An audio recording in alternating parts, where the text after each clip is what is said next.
स्तोत्र संहिता अध्याय 77 मुख्य गवयासाठी यदुथुनाच्या पद्धतीप्रमाणे असाफाचे स्तोत्र। मी आपल्या वाणीने देवाला हाक मारीन, त्याने माझे ऐकावे म्हणून मी देवाला हाक मारीन। माझ्या संकटाच्या दिवशी मी प्रभूला शरण गेलो। रात्री माझा हात पसरलेला राहिला, तो ढिला पडला नाही। माझा जीव सांत्वन पावेना। मी देवाचे स्मरण करून करून व्याकुळ होतो।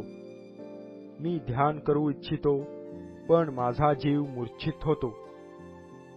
तू माझी पापणीस पापणी लागू देत नाहीस। मी विव्हळ झालो आहे, मला बोलवत नाही। पूर्वीचे दिवस व प्राचीन काळची वर्षे ही मी ध्यानात आणली आहेत। रात्री मला आपल्या गीताचे स्मरण होते। मी आपल्या मनात चिंतन करीतो।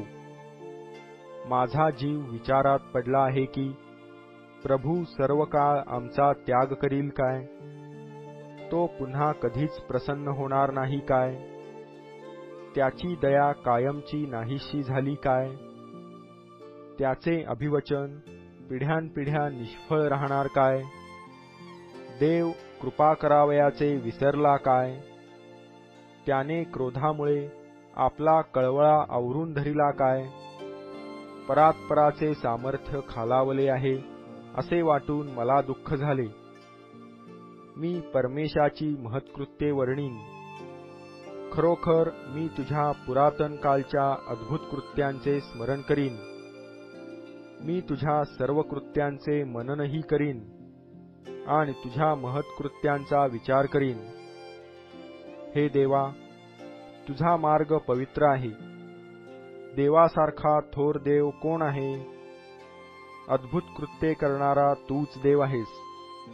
तू आपले सामर्थ्य लोकात प्रगट केले आहे।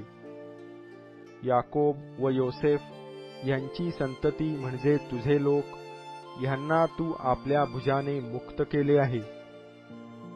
जलांनी तुला पाहिले, हे देवा, जलांनी तुला पाहिले। ती भयाने कंपित झाली, जलाशयही खळबळले। मेघांनी वर्षाव केला, आभाळ कडाडले, तुझे बाणही सुटले। तुझ्या गर्जनेचा शब्द झंझावातात होता।